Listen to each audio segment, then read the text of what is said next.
امریکی صدر Donald Trump نے کہا ہے کہ امریکہ نے کرسمس کے دن نائجیریا میں داعش کے ٹھکانوں پر فضائی حملے کیے، جن میں تنظیم کے متعدد جنگجو ہلاک ہوئے۔ یہ حملے نائجیریا کے شمال مغربی علاقے میں کیے گئے۔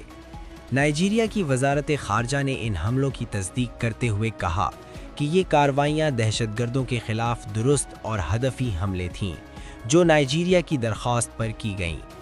امریکی محکمہ دفاع کے ذیلی ادارے US افریقہ کمانڈ کے مطابق یہ حملے صوبہ سکوٹو میں کیے گئے، تاہم ہلاک ہونے والوں کی درست تعداد نہیں بتائی گئی۔ صدر ٹرمپ نے سوشل میڈیا پر بیان میں کہا کہ انہوں نے پہلے ہی خبردار کیا تھا کہ اگر نائجیریا میں مسیحیوں پر حملے بند نہ کیے گئے تو امریکہ سخت کارروائی کرے گا۔ ان کے مطابق یہ حملے اسی تنبیہ کے بعد کیے گئے۔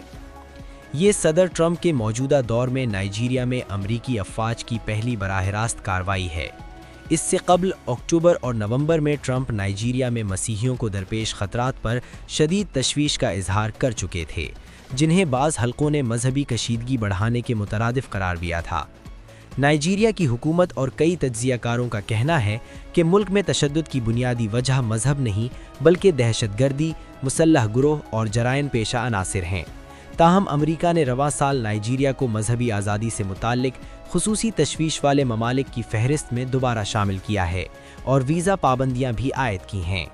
واضح رہے کہ نائجیریا کے شمال مشرقی علاقوں میں گزشتہ 15 برس سے بوکو حرام کی شورش جاری ہے، جس میں اب تک 40,000 سے زائد افراد ہلاک اور لاکھوں بے گھر ہو چکے ہیں، جبکہ شمال مغربی علاقوں میں مسلح گروہ اور اغوا کی وارداتیں بھی جاری ہیں۔